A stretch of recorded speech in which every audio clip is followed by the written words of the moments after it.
Hi, this is Corey Johnston, and today's lesson is going to be a continuation of a previous lesson from the second chapter of Ecclesiastes. We made it all the way up to the first 11 verses. We're going to take this from 12 all the way home through 26.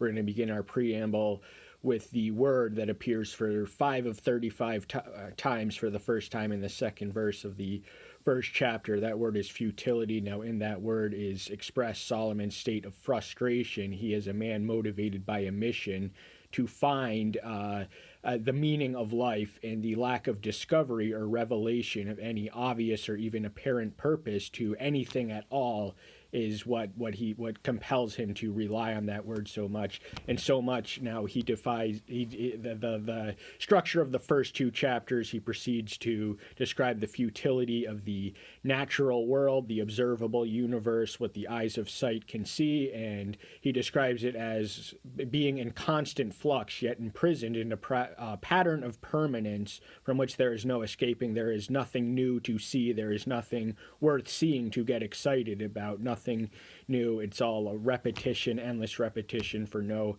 apparent or obvious purpose. Then he bemoans the futility of wisdom in the first chapter, and Solomon had a wealth of wisdom beyond measure. He was not exaggerating in the 16th verse when he described his wisdom as unrivaled, unequaled. He was a man whose wisdom was without precedent and without duplication, at least until Jesus Christ, his biological descendant. But the sum total of all the wisdom in the world was greater grief. And this he expresses in the final verse of the first chapter. The price of wisdom is greater pain, because the more we know, the more we understand, then the more aware we are of evil and imperfections, and just so much that is beyond our power to control, far less comprehend. So the wiser we are, the more aware of our ignorance and impotence we become. So then he turns the tables on the experiment, wisdom having been frustrated and futile. And in the second chapter, he describes the futility of pleasure as an end in itself. In the lesson we already covered, we're going to review that soon. But in the lesson we're going to cover today, he describes the futility of wisdom once more in light of comparing and evaluating the relative merits of wisdom and folly. Then he describes the futility of work or toil or any achievement. But remember, he is left frustrated at the end of the first chapter with wisdom's failure to provide any lasting or permanent satisfaction. So he turns the table now. If ignorance is bliss, then by the opposite coin, then wisdom is pain. But he turns to bliss, and he experiments. Now, he is not seeking to escape, but he is seeking to discover in all the carnal indulgences that he partakes of in the first 3 verses of the second chapter. I said in my heart, come, let me now try rejoicing and find out what is good. But see, that too was futile. Rejoicing is perhaps better translated as the pursuit of pleasure, hedonistic pleasure, wine, women, sensual satisfaction and delight, partying, frivolity. But it ended in the same state of frustration even quicker than wisdom does. I said of laughter, it is madness, and of rejoicing, what does it do? Laughing is a pleasant emotion, so pleasurable that sometimes it is better than sex, but he debases it to madness. It is a sign of stupidity to laugh, and to rejoicing, what does it accomplish? Nothing apparent, nothing even far less obvious as to what the point and purpose of partying, pleasure, frivolity, and fun might be.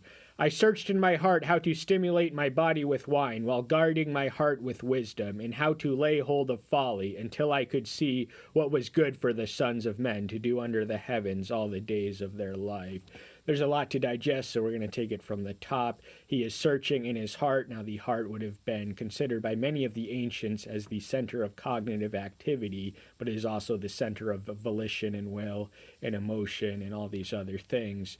But he seeks inebriation and intoxication through alcohol, and as a king, he certainly would have had the best wine at his disposal, but he does not forsake wisdom. So once more, he is not seeking to escape. He is seeking to discover something. If wisdom doesn't have the answer, maybe its antithesis does. Maybe pleasure, laughter, and wine and drunken stupor may know something that wisdom doesn't. He is a man motivated on a mission, and his experimental ethos compels him to take unexpected courses. The wisdom and folly, remember those words. He's going to compare and contrast and evaluate the relative merits in the section we're going to cover today, and once more bemoaning the futility of wisdom. But the nature of his quest and his searching and his mission is to discover what is good to do with this life that we have under the sun, and what to do with our lives. How can one live a meaningful life? Now, from here, he transitions to more constructive pursuits, palaces for himself, all the things that ancient Oriental despots had, gardens, parks, pools of water, female servants, male servants, agricultural bounty, silver and gold. He had all these things, yet the achievement, the very achievement which keeps human civilization running is brought to the same level of futility, as he bemoans eventually. Verse 9, thus I became great and increased more than all who were before me in Jerusalem. Also my wisdom remained with me. This is a clear-cut case for Solomonic authorship. He was the greatest king, the most prestigious, the most wealthy, the most wise, the most powerful. He ruled over Israel and its apex of her influence, her golden age. But by the end of his life, now Ecclesiastes reflect the most mature musings of Solomon, whereas that which we read in Song of Solomon are his youthful, perhaps before he even built the temple, and then Proverbs are post-temple, mid-years.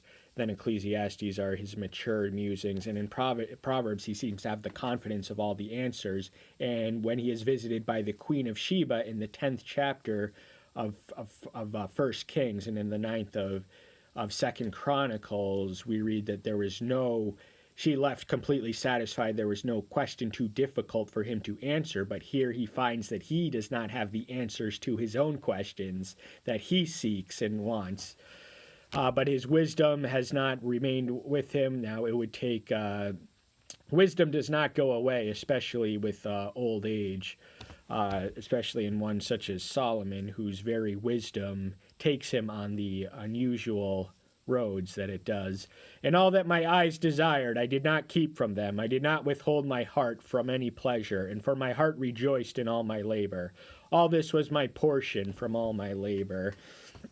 Everything he wanted, everything he desired, everything he lusted after, he did not refrain himself from indulging. As a king, he would have been at absolute liberty to satisfy and gratify any desire that he had. His wish was everyone else's command, and so he did not hold back on himself in the pursuit of pleasure. And he wasn't a lazy, indolent person. He was a hardworking, industrious individual. So from the labor, he was not.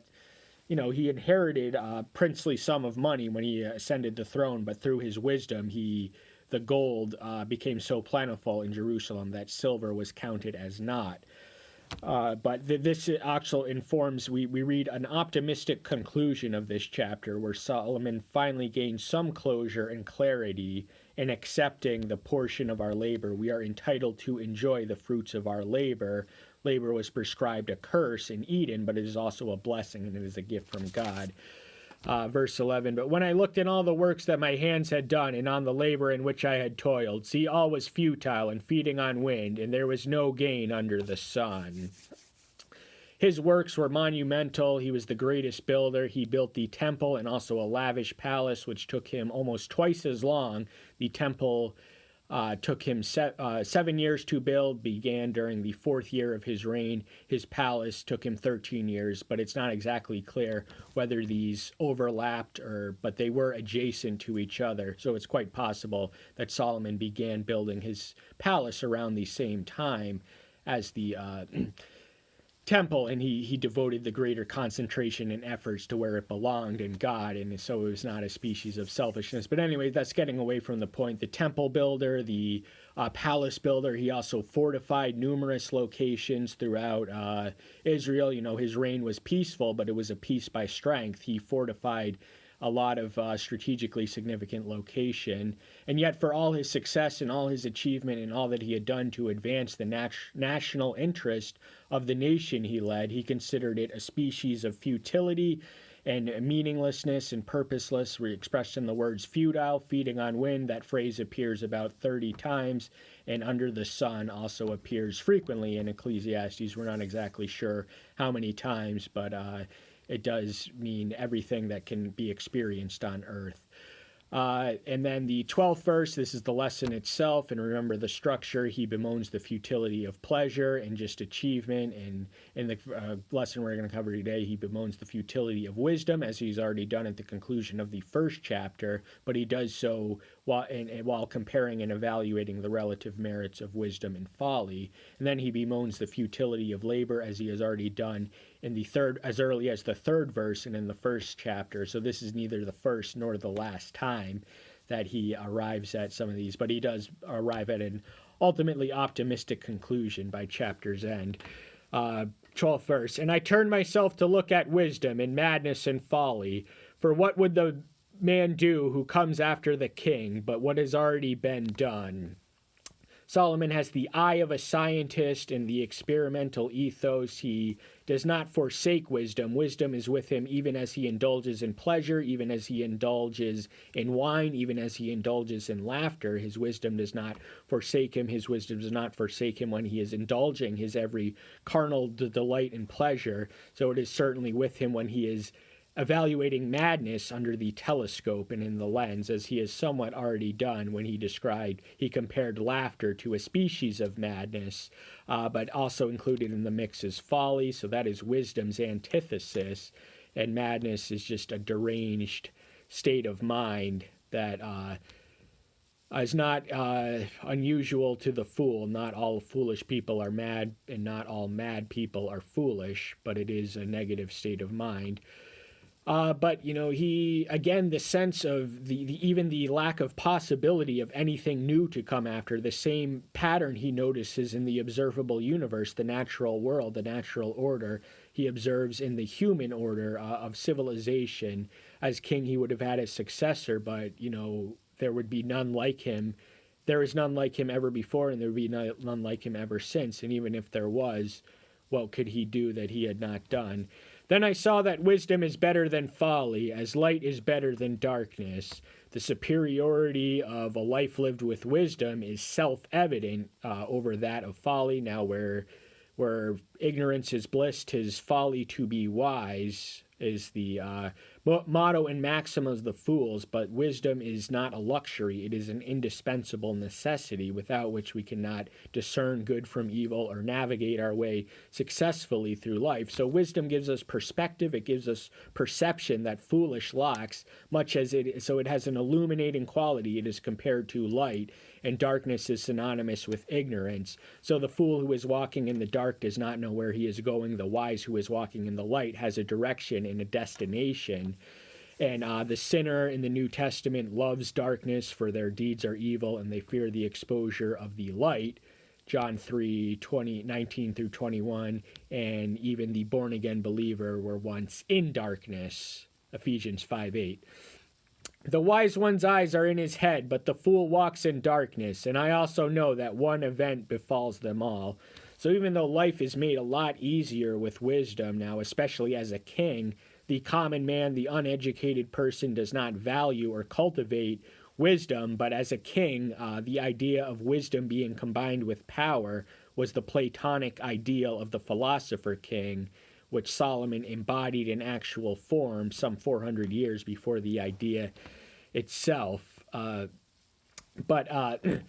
Once more, the wise knows where he is going. They have direction, they have meaning, they have a destination, but the fool is on a fool's errand, walking, the blind being led by the blind in the ditch, Matthew 15:14. Yet, for all the superiority of wisdom, the great equalizer, the great leveler, is death. One event befalls them all.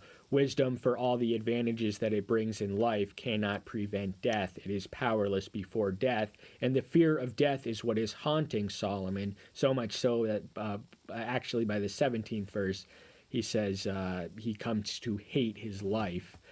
but he is dominated by the fear of death. And much of his perspective seems secular, agnostic, fatalistic, deterministic, all of the above, but he is writing from a conceit. He is presenting that line of thought to dismantle it from the hidden premise of an apologist. So the views that are expressed in these chapters are not necessarily Solomon's fixed state of mind, but they are something that he considered. So part of wisdom is to make a consistent pattern of consistently thinking differently than you do. There is no harm from alternative ideas. Truth does not need to fear error, so we can invest everything with impartiality and base it on and evaluate its ultimate worth on the criterion of truth. And I said in my heart, as the event of the fool, even so it befalls me. And why was I then more wise? Then I said in my heart, this is also futile.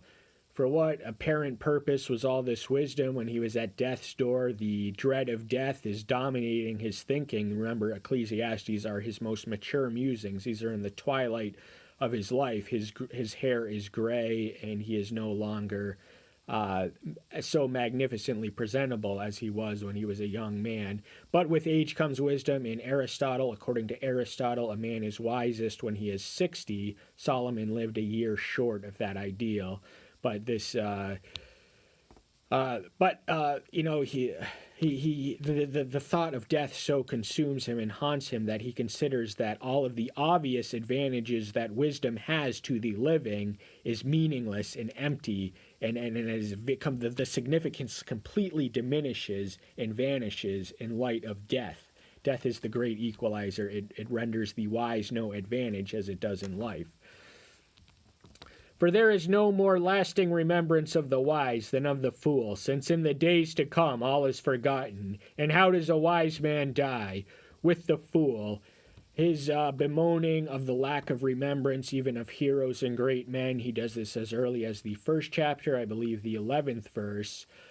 So for all the wisdom in the world, now writing is one of the ways that we can immortalize ourselves. So Solomon's wisdom does endure to posterity, but he was afraid that all of his wisdom would be vanished in what is known as the sands of history. That's when the Dark Ages comes, when all the accumulated knowledge and wisdom of prior civilization vanishes. But, we still have this in written form, so we do remember him. But the fools who are manifold, fools amount to nothing, but some fools are historically significant, because even though Solomon combines the royal ideal of wisdom and power, the fact is hereditary monarchy just as often places fools on the throne as those who are intelligent. But the same fate, the same dreaded destiny awaits the wise, and it awaits the fool, and it awaits, and so dominated by the preeminence of death as a concern that he evaluates in the 3rd chapter, he discerns no advantage to being human over being a beast because of death as the great equalizer. And I hated life because all the work that was done under the sun was evil on me, for all is futile and feeding on wind. Hate is a strong word, and this seems odd for a man who had every measurable advantage and privilege and power and just at complete liberty. So he uses his royal privilege to investigate and conduct a search for the meaning of life to which posterity is indebted. So without the tortured genius, we would not have Beethoven, we would not have Solomon, we would not have Job. So there is some apparent purpose to people. But the hatred of life now, it is not uncommon for men of faith in the Bible to hate life so much to wish for death. This was something Moses did. This was something Elijah did. This was something Job did. This was something Jonah did. This is something that Jeremiah did. But Solomon is not wishing for death, because death is the dominating fear and concern, the existence which he is determined to avoid like the plague. And I hated all my labor in which I had toiled under the sun, because I leave it to a man who would come after me. The moral caliber of his successor was mysterious, although history knows that Rehoboam was a morally mediocre man and a foolish man whose rash, catastrophic error of judgment resulted in the permanent splinter of Solomon's united kingdom of Israel. Henceforth, it would be divided into the kingdom of Judah, which also included the tribal territory of Benjamin, and the northern kingdom of Israel. So the state of his successor was a legitimate concern because Rehoboam ended up destroying much of what Solomon had labored for. Solomon had an inheritance from David. David gave him rest from his enemies at all sides, and Solomon used the advantages of peace and prosperity to expand his kingdom's influence to its apex, and then the decline, the irreversible decline sets in because Solomon was not a man who could be equal as a ruler. But these are common concerns for king, the state of their successor, but none give it quite as articulate form as does Solomon. And who knows whether he is wise or foolish, yet he shall rule over all my labor, in which I toiled, and in which I have shown myself wise under the sun. That too is futile. The foolish character of Rehoboam is revealed when he evaluates the advice of the petitioning kings who, out of protest for the oppressive taxation and forced labor implemented by Solomon, present themselves to the new king, and the line of advice that is offered by they're asking to lighten their load, and the line of advice that is offered by the men who had counseled his father. Solomon did have advisors. He wasn't so wise as to be bereft of all sources of information, but they set him to accommodate their desires, lighten their loads. But the men he had grown up with that course encourage his worst instincts, his rashness, to say, "My father stung you with whips, I will sting you with scorpions," and just the mere thought or idea of any increase to the oppression gives the rebels their legitimate pretext to rebel. So he was certainly a foolish man to begin with, and the 300 gold shields that Solomon had in his kingly throne room were confiscated by the king of Egypt, Shishak, the founder of the 22nd dynasty, in the 5th year of his reign. But the one wise thing that he did was make it clear of who his successor was. It was the eldest born of his favorite wife. Solomon had to struggle to the throne because David was not exactly prudent in doing this in advance.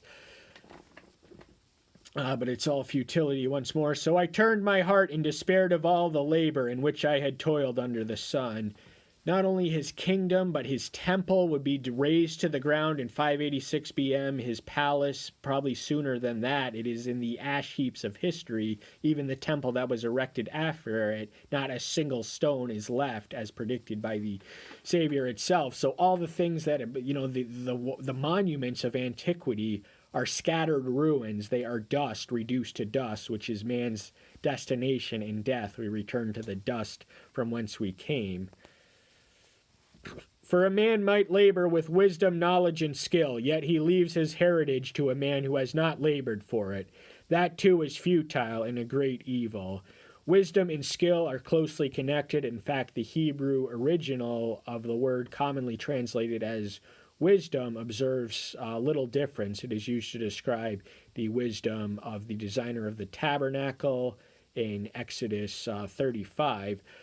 But Solomon, he was hardworking, he was diligent, he had wisdom, knowledge, understanding, and skill. He was a skillful navigator of statecraft. He pursued an alliance-oriented policy that expanded his kingdom's influence, and yet it would be soon undone and unraveled, all his work, all his labor. So these fears are, of course, realized quicker than he expected, perhaps.